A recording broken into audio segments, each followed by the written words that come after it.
Hey guys, how's it going? Yeah, you guys excited to go home and stuff? Have a break and stuff? I know, me too. Man, my legs are beat up. Like you said, I ran the New York City Marathon yesterday. And if you guys don't know who I am, RAJESH DURBAL, 42 years, young, triple amputee, born and raised. I'm gonna show you a video real quick, bring you through from beginning all the way to the end result, but then I'm gonna walk you through some of that so we get to learn from each other, be strong. Men, not just in football, not just in fitness, but in every area of our life, so we can shine, right? So let's play that video, Steve, please. When I was born, I was missing both of my ankles and partially developed toes and both of my legs. I could not walk. I could not stand on my own. So at the tender age of 1 year old, my parents decided to amputate both of my legs. What that means is that they remove the ankles, they remove the toes, so that I can have a fighting chance to be able to walk and be independent like everybody else.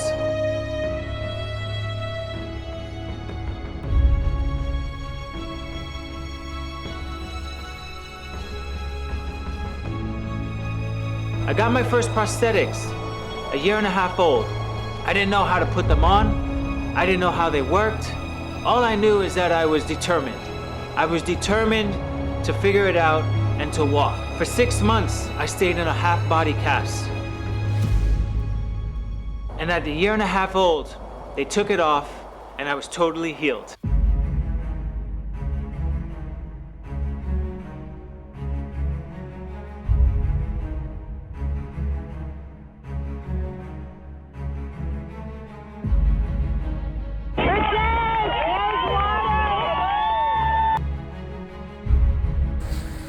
Throughout the course of my life, I kept that fighting spirit of determination. I kept that fighting spirit of I can do this. I could figure it out. I kept on trying and trying and trying. Because in life, I didn't have all the opportunities like everybody had. I had just one opportunity, and that was what was I going to do when the time came to do what I needed to do. Was I going to wait for somebody to do it for me? Or was I going to try and try and try and try and try again? A year and a half old, I developed the mental fortitude and determination and the willingness to keep on trying, the willingness to keep on failing, the willingness to never give up, the willingness to keep on persevering. My first triathlon came, a sprint distance triathlon. I finished that first triathlon dead last. The race organizers were packing up and I was hurting, I was beaten, I was broken, but I finished. As I finished that first triathlon, I set another goal, and that's to do Olympic distance triathlon. Then I did a half marathon. Then I did a half Ironman. And then I did the Hawaii Ironman World Championships.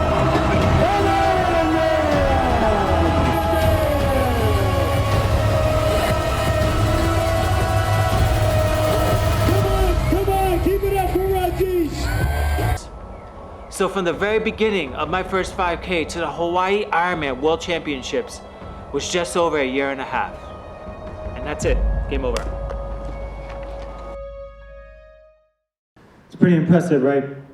But what's more impressive is the person you have to become in order to turn into that person. You see, when I first started doing 5Ks, my first one, I was in a really bad, tough place.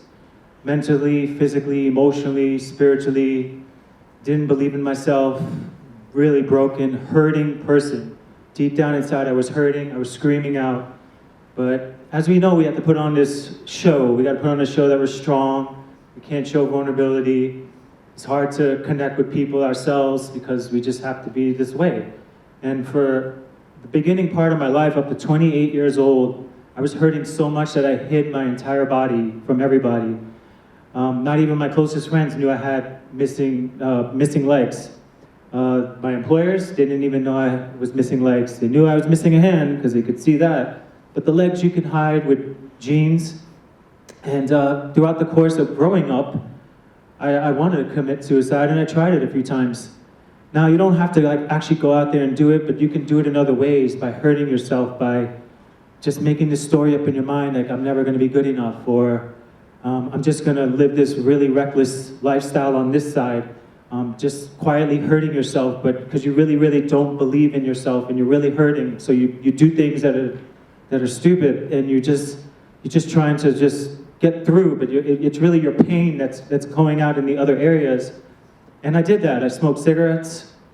I did a lot of reckless relationships with women and situations I put myself in, drinking and driving and things I'm not too proud of. Hurt a lot of people in the process, and it's things I was never excited to admit for a very long time, until I got honest with myself and I hit rock bottom. When I hit rock bottom, you know what happens when you hit rock bottom, right? You have to start looking up. So I started going to church. Back in 2006, nobody knew it. I was the guy who always made fun of that, the guy who always laughed at all those church people, farthest thing away from it. And I just started going in the end, sitting in the back. And I did that for a couple months, didn't have anything. I had everything. I had brand new house at 23 years old, cars, money, luxuries, all that you could think of. I checked every box off. I worked on Wall Street, made a lot of money as an engineer, supporting those traders, so they reward you well. But you give up something, you give up a part of your life, you give up who you are, you lose yourself in that race. And I know a lot of you guys can identify with that. I can identify with it plenty of times, and plenty of years I lived that lie. And I had everything, and I was feeling so empty and so broken, and not even the hottest women could satisfy me. I mean, I got all the hottest women. And not boasting, but it was good. It was nice, because you know how to work around things. You know how to work around and overcompensate for your insecurities. So you know how to work things out and get what you want. But deep down inside, you know that's just a Band-Aid. So I came to terms with that. I said, you can't be living like this anymore. It's empty. You have it all, but you don't really have it all because you feel so lost and so broken. So I moved to Florida as a leap of faith, and I started this new job. And as you know, any of you guys ever been to Florida? It's hot as hell out there, right? You start sweating as soon as you walk out. And I couldn't hide my body anymore. So I said, okay, I'm gonna have to wear short pants and get through this.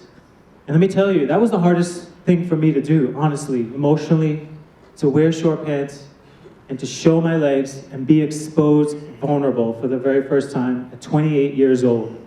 Think I'm a grown man, like I would have this thing sorted out? No.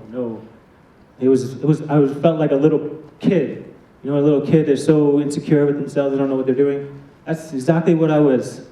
For 30 minutes, I fought myself in the car to walk outside with my short pants on and walk my first 5K. Now, when I tell you 30 minutes was hell, it was up and down, back and forth in the car, starting it up, shutting it down. But I said, you know what, I'm gonna do this for me. This is for me, this is only for me. This is not for anybody else, not to get any likes or views or anybody to love me, because I'm loving myself first. I'm putting myself first. This is for me, and I'm gonna do it as an act of faith and obedience to step up into this new calling that I believe that I'm prepared to do. Now, I can't tell you I had it all figured out. I didn't have anything figured out, actually. I was just taking a step. And that's what faith is. You just take a step, even if you don't know what you're doing.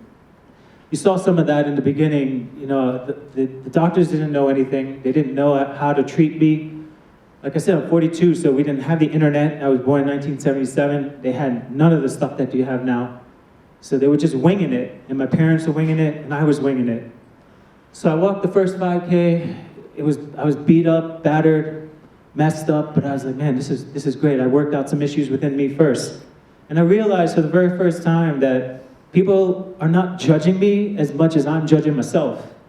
And the pressure I put on myself is far more worse than people judging me. So who cares what everybody else thinks? Who cares I only got 2 likes on a picture? Who cares who won that award, who got that raise, and who does this and that?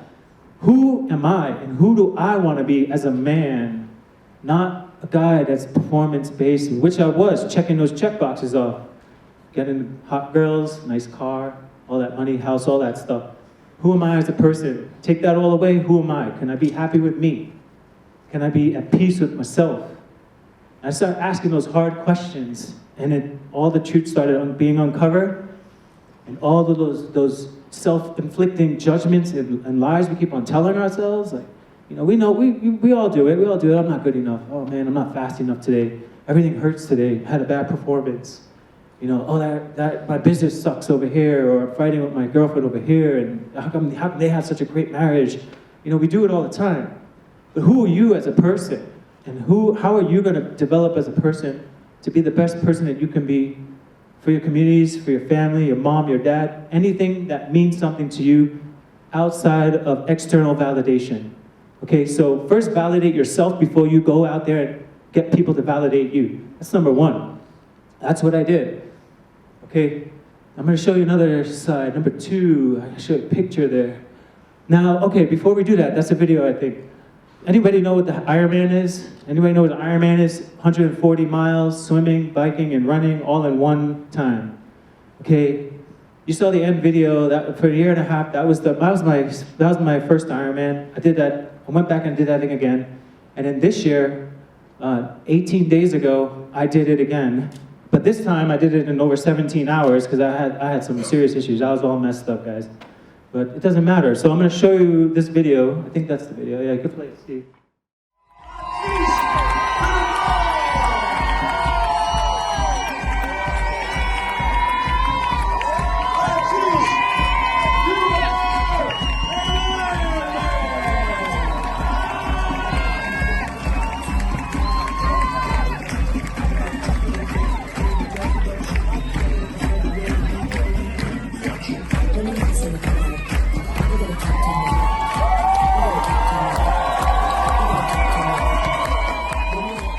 Big difference from feeling strong and not looking strong, right?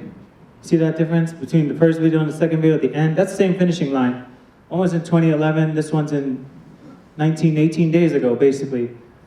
That race, I was out there for over 17 hours hammering in it. Let me tell you, when things go sideways, and we all know when things go sideways, sometimes you just have to keep on going when you don't even know if you can even find those gears. 17 plus hours. I'll tell you really quickly how that journey happened and what brought me through. Maybe you can grab some good lessons out of this. Preparation is one thing. Physically, that's one thing. Getting your mind right, that's a whole nother level. Okay, first thing I do every single morning is I get my mind right. The body is not gonna perform unless your mind's ready to rock and roll. Mind tells the body what to do, that's it, period. When the body's ready to give up, right? The mind's gonna tell your body to give up long before your mind's ready to quit. But if your mind's gonna quit before your body quits, you'll never get yourself to that level. 17 plus hours, long story short, on the bike, stopped absorbing all the nutrition that I could ever get. My body just wasn't absorbing any of the calories, none of the sodium. So you pay for it at the end, at the race, unfortunately. Now in Hawaii, if any of you guys have been out there, they only put street lights on the major intersections, so everything else is dark as hell. You can't see anything in front of your face, basically. The whole marathon is dark. It's up and down rollers, there's no support. Basically, it's just every aid station, every mile marker, but in between that, it's pitch black.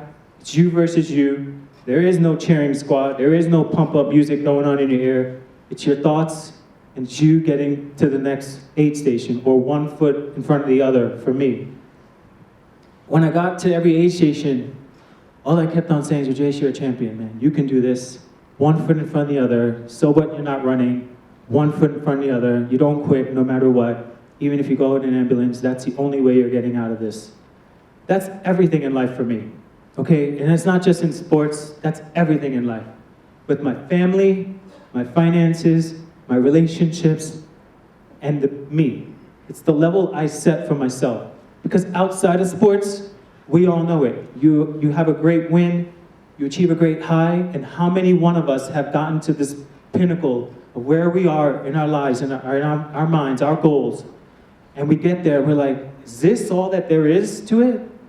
I mean, we've been there, crossed many finishing lines and said, damn, this is all that there is? It's empty.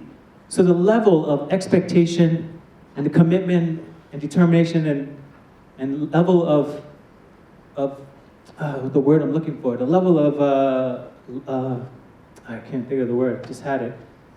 The level of standards, that's it. The level of standards that you hold yourself to across all areas of your life dictates how far you go in life, not just in football, but in other areas of your life. All right, I'm going to show you another slide. How am I doing? Yeah, it's a hard one, guys. That was 19 days ago, 20 days ago, actually. That was in the ICU after that Ironman.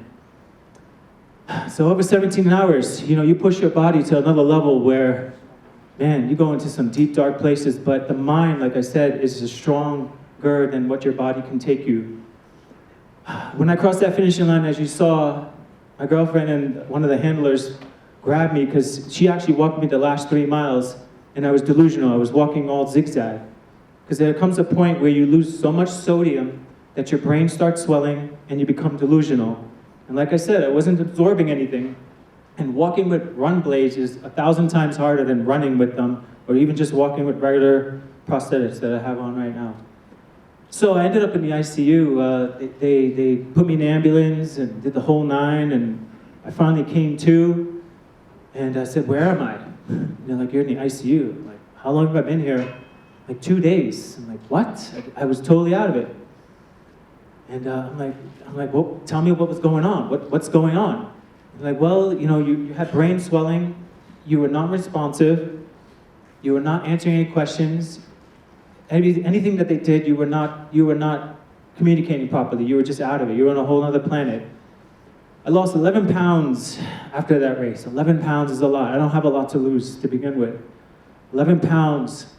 I filled me up with 8 liters of fluids, morphine, blood work every 4 hours.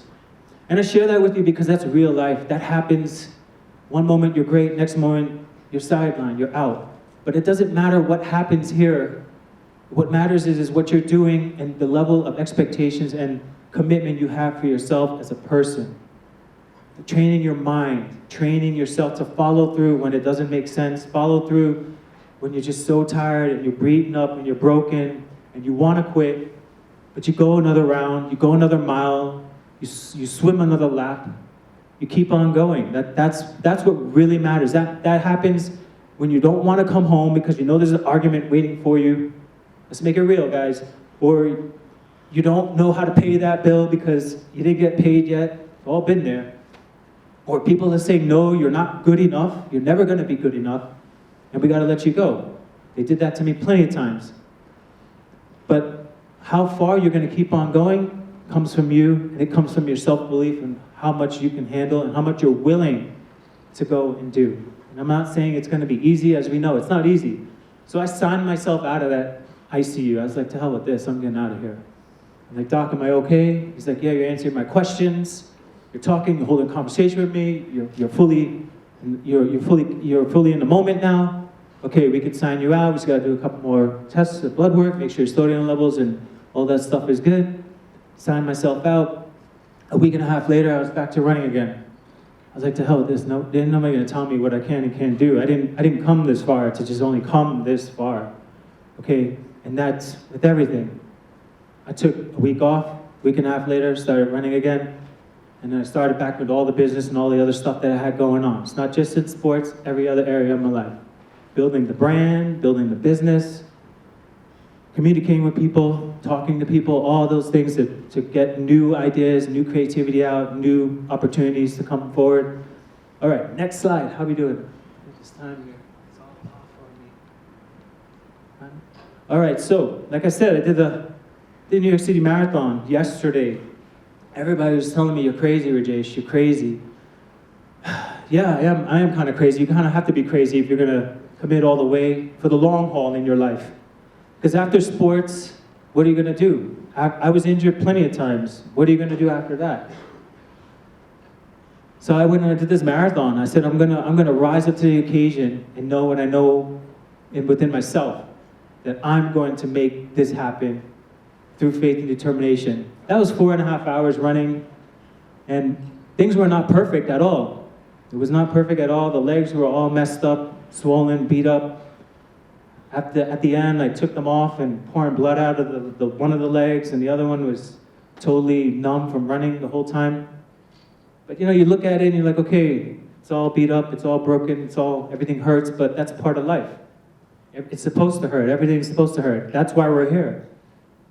Because we committed to do what we do, and it's hard. And that's why we've gotten to this point, because we did the hard things. So that's what I wanted to share with you guys. I'm welcome to answer any questions. I usually leave a couple minutes at the end to answer questions, because usually a lot of guys have questions and stuff. But the last thing I want to leave with you is you gotta have a higher reason why you do what you do. Because everything runs by so fast in today's world. We're scrolling and scrolling, and things go by so fast. So you have to have a bigger purpose of why you do what you do. Because if you don't have that, you're gonna get sucked into all these different areas that are not gonna fill you up like it did for me. And I could tell you, I don't get it right all the time. I fail plenty of times, miserably, plenty of times.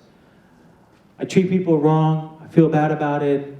You know, I make excuses. Sometimes I yelled at my mom yesterday. She got me a hero. It wasn't the right one. I was like, what? But doesn't have mayo on it. What the hell? You know, I felt bad. Yelled at my mom, but I was like, sorry, Mom. Just tired. I'm hungry. Beat up. I just want a nice hero. Just ran full marathon. You know, so she's like, leave the mayo. Yeah, it's unhealthy. I'm like, just ran a damn marathon here. So, you know, moms always taking care of us. But yeah, this is it, man. This is real life, and you have to really understand why you do what you do to really pull you through the hard times and to keep you on that even keel, center, balance, because you're going to get sucked into all these different areas. And cherish your loved ones, cherish the relationships. Focus on what you're doing, cherish the relationships, because you get those highs and you don't have anybody to share it with, and it's a really crappy feeling. Been there plenty of times when you have the loved ones aren't there to share with you. Hurts really bad. But you always have a chance to make up for it. You always have a chance to go back and say, sorry. Sorry goes a long way. Sorry, and then do some action towards it. It's hard, but just that one simple gesture just starts that healing process within you. And that's what started with me. As I make mistakes, and when I crossed this finishing line, my mom was there. She was worried to health. And she was crying. I'm like, Mom, I'm okay. I'm all right. I'm sorry I put you through that ICU where you didn't know if your son was going to make it or not. Sorry that I'm over here doing this thing again, but I'm doing it for you. And I thought about her eyes when I looked into her eyes when I got out the ICU in the hospital. I said, that's why I'm doing it. Because I can't let her down. I can't let the people I care about down. And I can't let myself down. And the better you become as a person, the better everything else around you becomes. And that's the name of the game. It's the bigger picture, not just the game. So that's it, guys. I wanted to share that with you. Hope you got something out of this. Reach out to me, message me. I'm always here. All right?